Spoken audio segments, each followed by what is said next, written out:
So today I wanted to start talking about the Warriors franchise. A game that has tested time itself, survived for many generations of gaming, and still today announces new games in its series for fans to enjoy.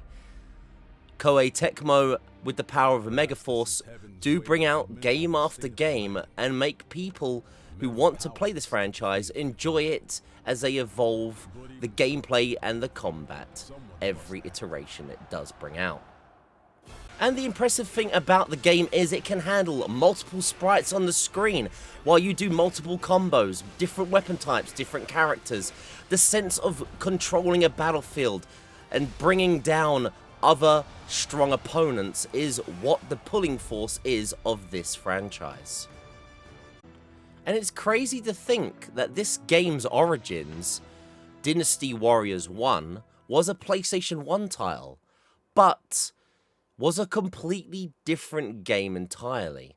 Koei decided to bring out a Dynasty style game, a game based around Chinese battles, but not with mass battles in mind, no. They decided to go with your typical beat 'em up fighter game. That's right, it was basically like Soul Calibur. Pick different Dynasty style Chinese commanders and legends and fight it out between one another. As you can see here, a perfect example of what the original Dynasty Warriors was like. Thank you Kawaii Games for uploading this. Hope you don't mind me using some of this content, but this is it. This is what Dynasty Warriors was all about. Fighting from your legendary characters that you may remember, like Lu Bu. It all started here, beating the crap out of each other with swords. It kind of gives me that Soul Calibur vibe, but this was how it all started. But that was PS1. I'm the PS2 guy, I'm collecting PS2 games, I'm trying to beat and showcase PS2 games, and try to get to the ending of the games. And, on the launch of the PS2, Koei Tecmo decided to bring out Dynasty Warriors 2. Now this game was different. This is not like that fighting game you saw.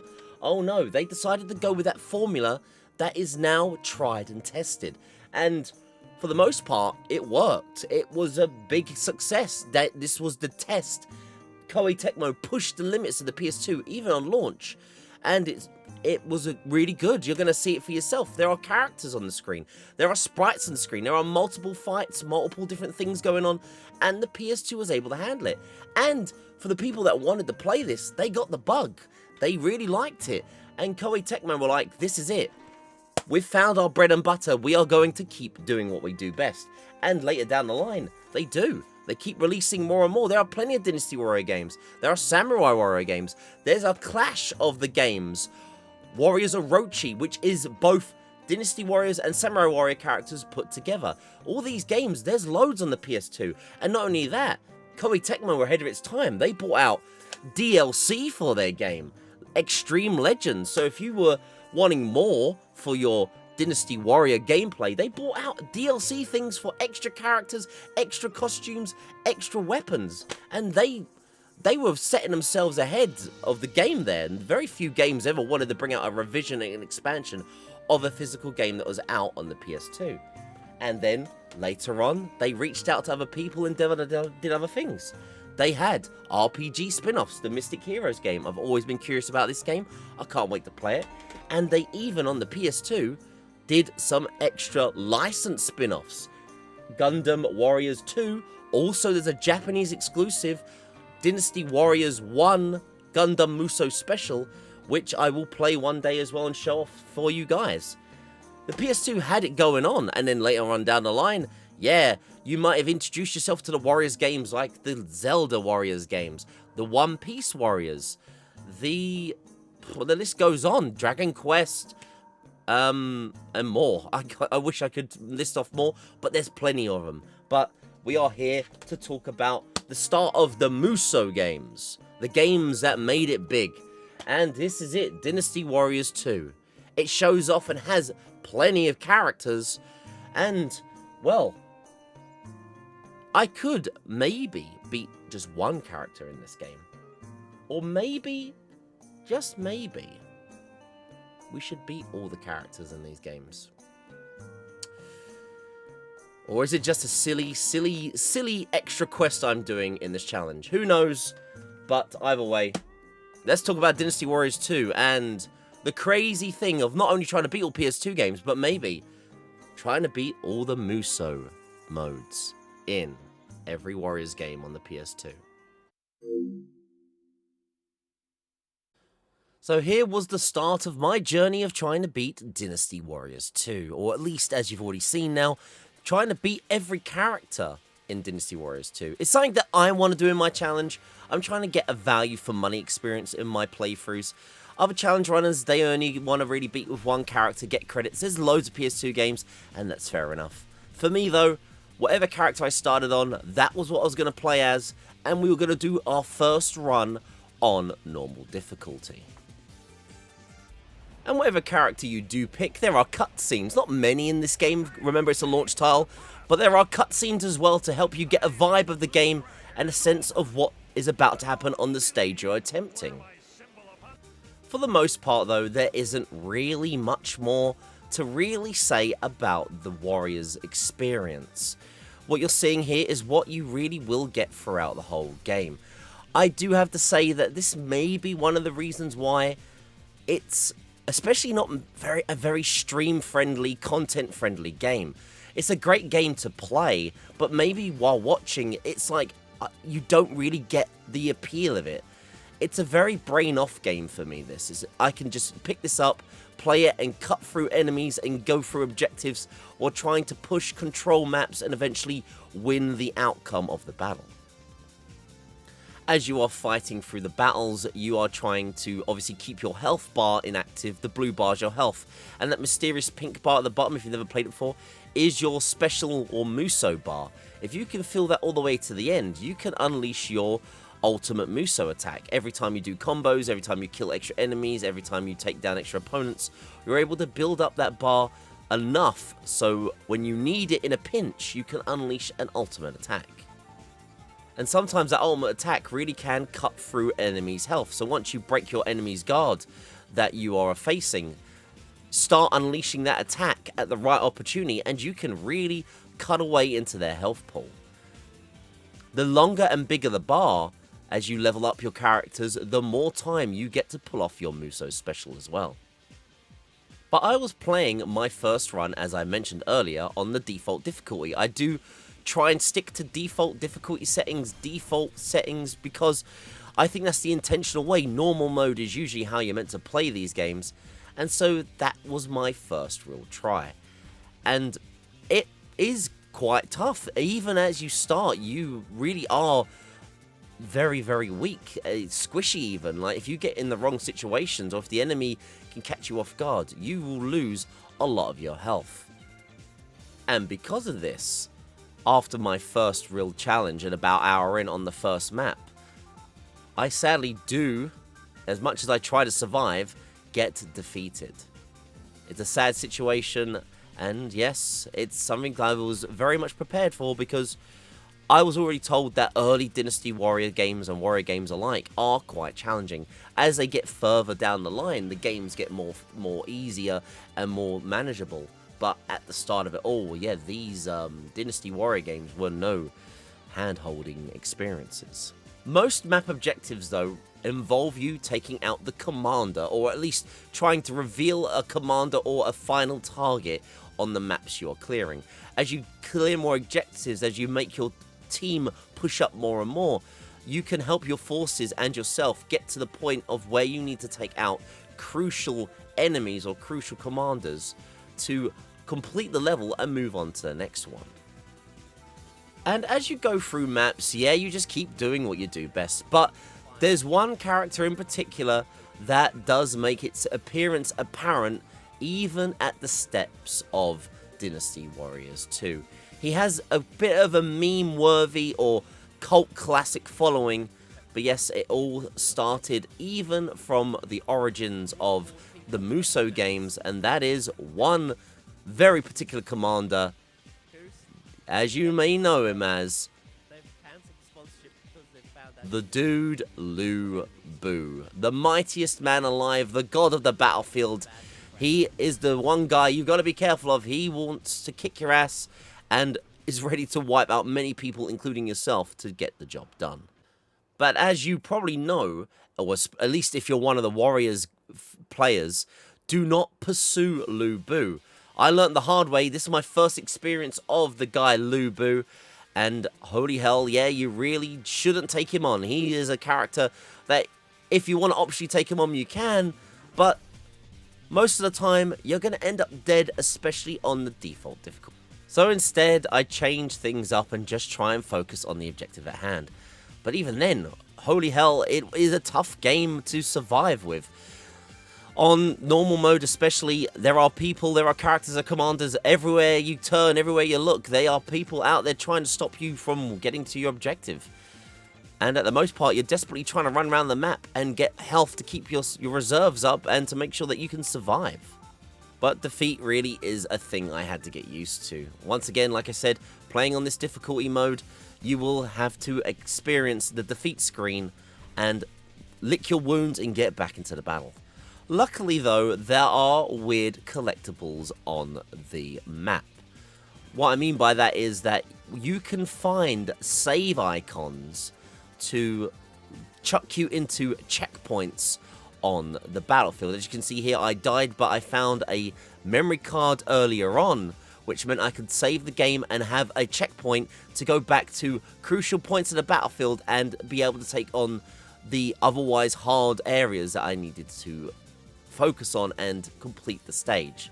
It's a good feature actually for a launch title, and it makes long hour-long battlefields a bit fairer when you're able to basically create a save state and get back into the flow of battle.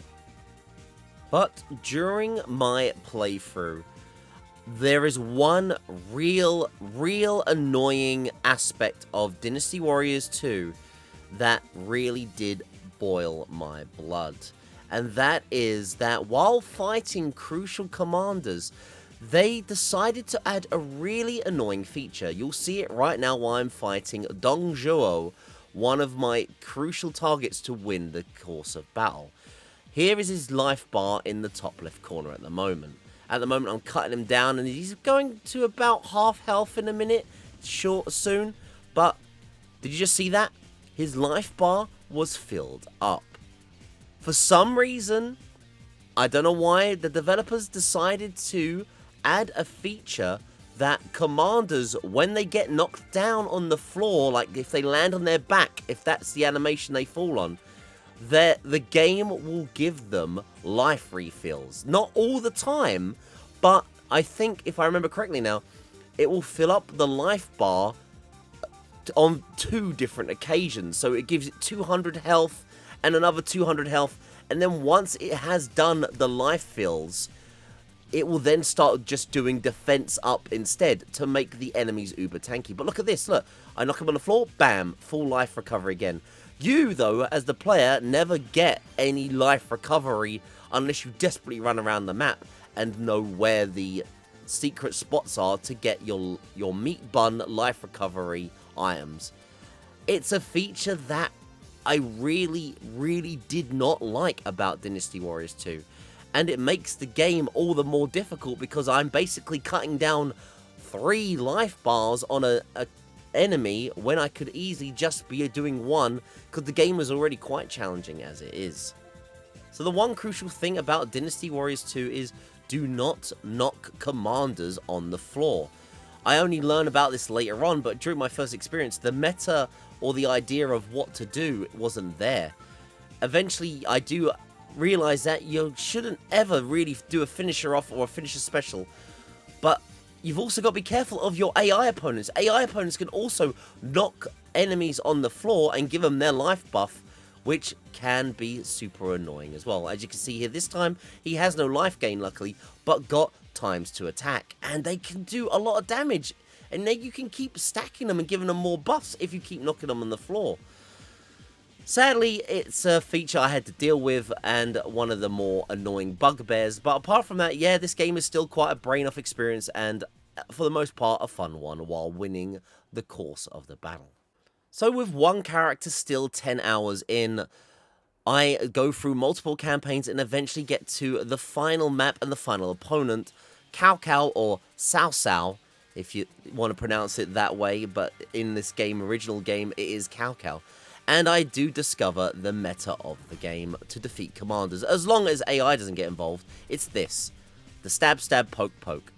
They never finish on a combo, and this is how you have to defeat the commanders so they do not get their life up. It's such a stupid thing you have to do, but hey, if the developers are going to do cheesy tactics, I guess we have to counter cheese with our own cheese and do very boring, stupid mechanics. But every now and then, yes, AI does decide to knock him off on the ground anyway, and you just have to deal with him getting super strong and watch out that you don't get killed in between all the different fights as well.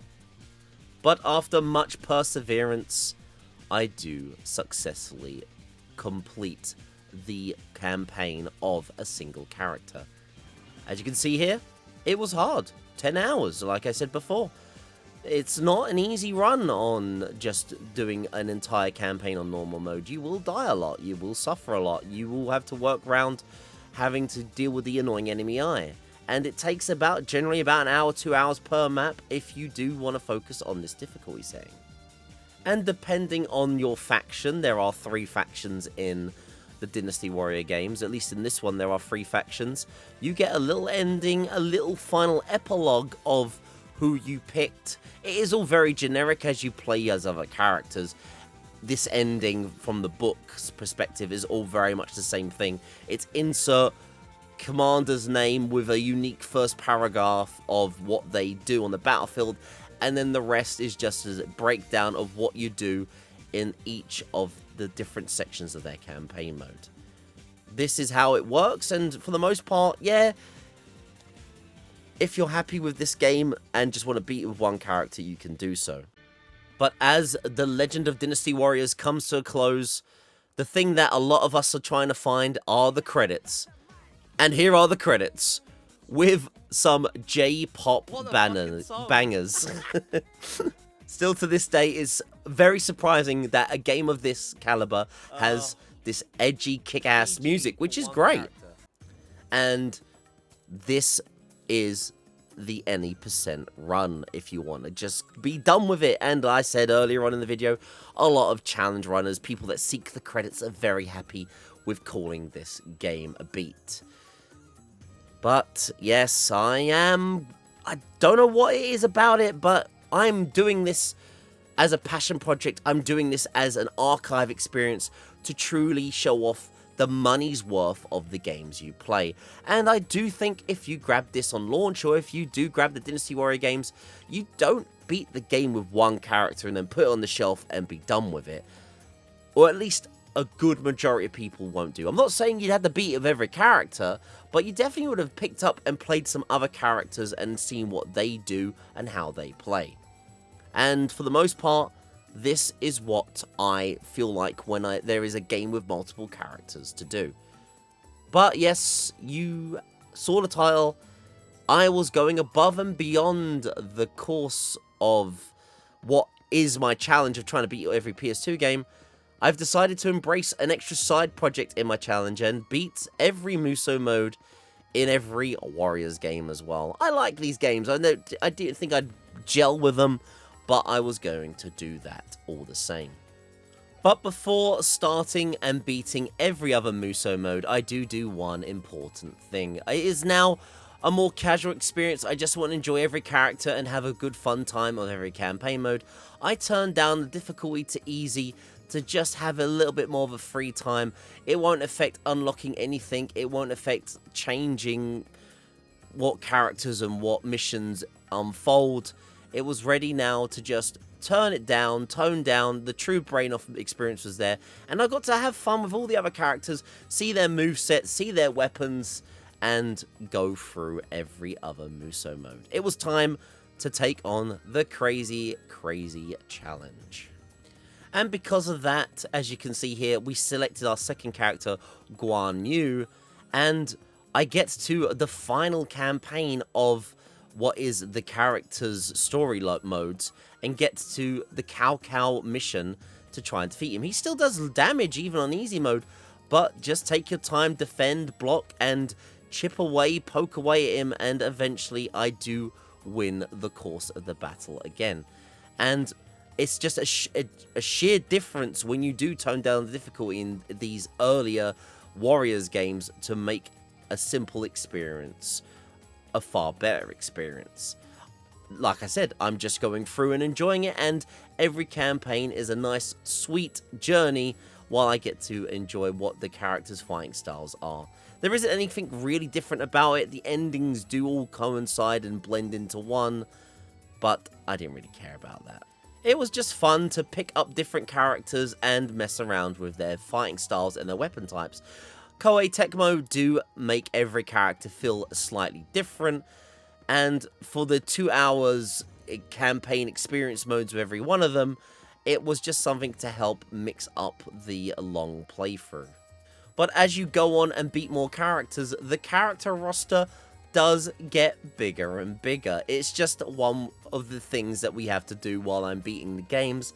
More characters get unlocked along the way, and I keep beating the characters that get unlocked. It's just a side project I've been doing at the moment, and as the hours got longer and as the game carried on, every Musou mode, every character that I unlocked, I was going to beat and move out the way until all and every character was beaten. So I run around slashing people with swords, kicking some ass with some dual blade action, even using female commanders. They are also playable in the Dynasty Warriors 2 franchise. Even there are femme fatales on the battlefield ready to use their weapons to take out the mass commanders and armies to try and do better for their chosen faction.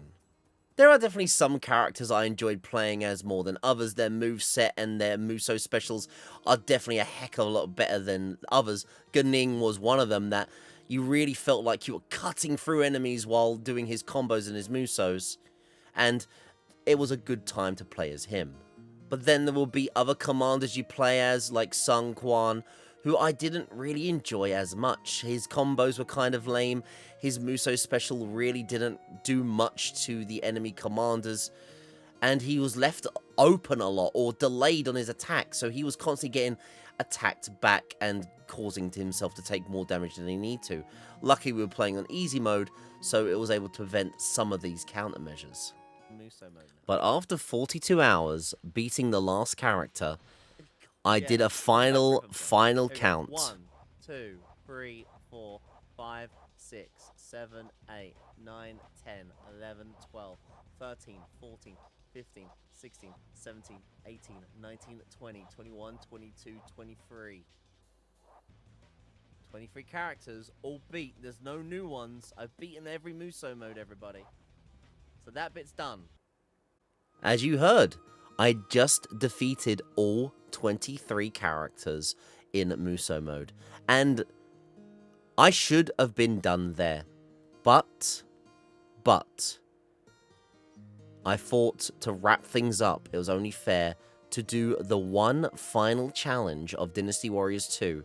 There are certain characters that don't have a Musou mode, but you could unlock them for free mode, and I have unlocked every character except one.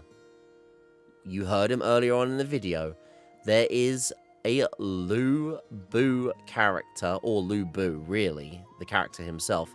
You can unlock him and play as him, but it requires a very specific situation to get him unlocked. We had to pick any map and get 1,000 kills on the map and then win. It sounds easy, but the AI and the enemies can all cause this to be a very, very tight goal to achieve. But I picked one of my favorite fighters in the game, Jian Wei, and he really is great at wiping out opponents. You can keep slicing down people and use his attacks to really deal great damage and wipe out mass opponents. And with this, I picked one of my best maps and hit that 1,000 KO goal. Now, the game doesn't really tell you anything. Like, it was only thanks to GameFAQs and true fans of the game that watched me play this while I was doing it, that this is how you get Lu Bu. So with my 1000 kill count, all that was left to do now was to win the map objective in general. We took out Dongju with our 1000 KO count, and I had to see if the game facts and the fans of the game were telling the truth. Did I have unlocked the final secret of a Dynasty Warriors 2? So after doing that challenge, we went back to the free play menu and looked through all the characters. Was Lu Bu there? Believe it or not, there he was. Available in free play mode. But I had to quickly check, does he have a secret Musou mode as well?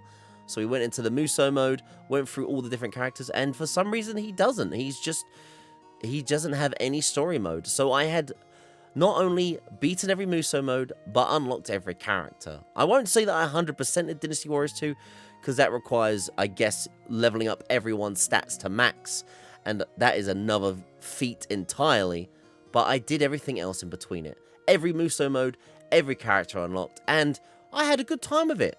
It was a fun game for what it was.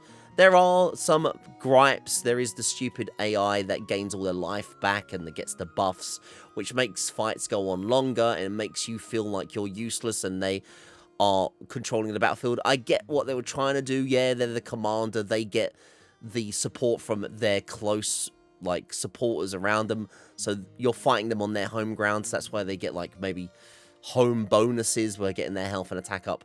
But it's something that I didn't think needed to be done, especially on the higher difficulties where it must get more grindy and more frustrating. And that is that. That was beating every Musou mode on Dynasty Warriors 2. A feat that I don't think many do want to do. It can be a very rinse-repeat, monotonous experience, maybe to some. Apart from doing some new combos and playing as a new character, you could probably get that experience in 5-10 minutes rather than the 2-3 hour playthroughs on each character. But like I said before, there's something about this gameplay that I kind of like.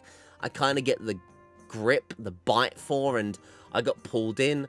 And is now why I'm doing another extra goofy part of my PS2 beat every PS2 game.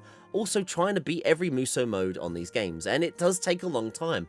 Over 40 hours it took to beat every Musou mode on Dynasty Warriors 2. But, hey, I'm having fun, I'm enjoying it, and I hope you guys enjoy the content and these extra bonus side twists that I do along the way. We've also beaten every character in Romancing Saga not too long ago, I talked about in that video. I also go for true endings and secret endings, secret cutscenes. At the moment, I'm playing LEGO Star Wars 2. I'm going to go for 100% in that. Why? Because I feel like doing it. And hopefully you guys appreciate that sometimes I'm trying to, as I said earlier, archive and show to the world and have left on YouTube a complete catalogue of PS2 games and the content they have for everyone to experience. I had fun though, and I really enjoyed, for the most part, as I said, Dynasty Warriors 2 was the start of what changed Koei Tecmo into the Warriors as an IP. People still love it, even as I'm recording now. This game in particular, Dynasty Warriors 3, literally just got a remaster announcement. Why did this one get a remaster?